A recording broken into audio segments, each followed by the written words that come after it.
Hey guys, and welcome back to the channel. It's me, Adam, and you are watching Unlimited Options Investing.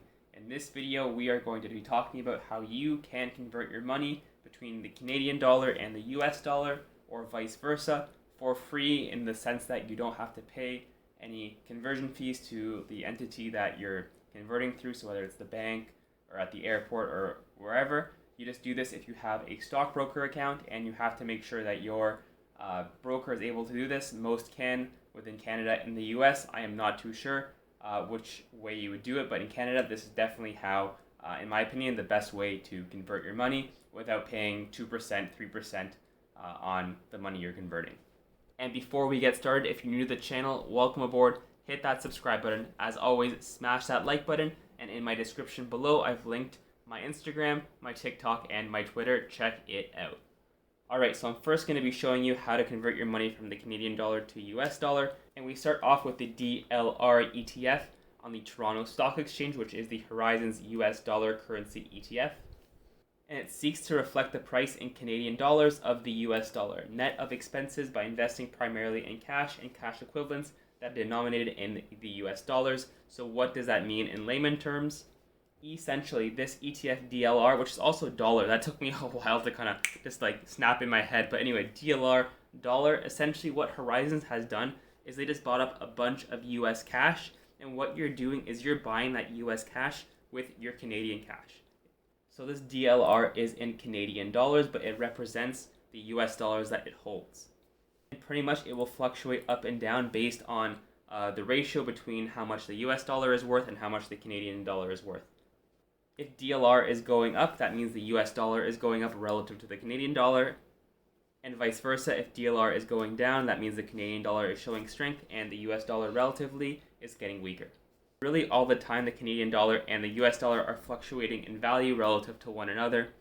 The moment you press buy and the order fills, you're locking in that rate of however much the Canadian dollar was relative to the US.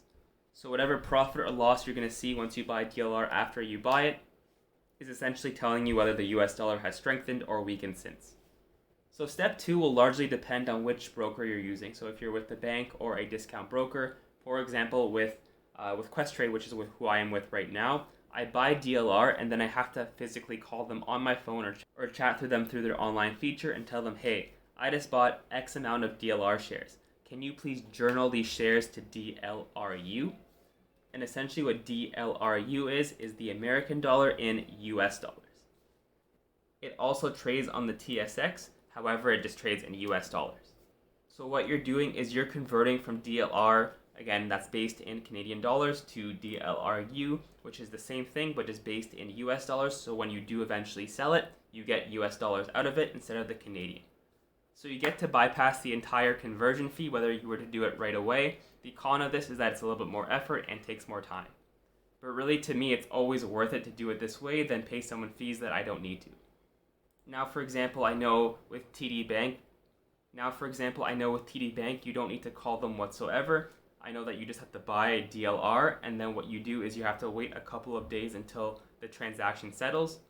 So I know for TD Bank, for example, you have two separate accounts. You have a Canadian account and you have a US account. Whether it's a cash account, margin, retirement account, whatever, you have a US based and a Canadian based account, and then what you do is you transfer the security from the Canadian side to the US side.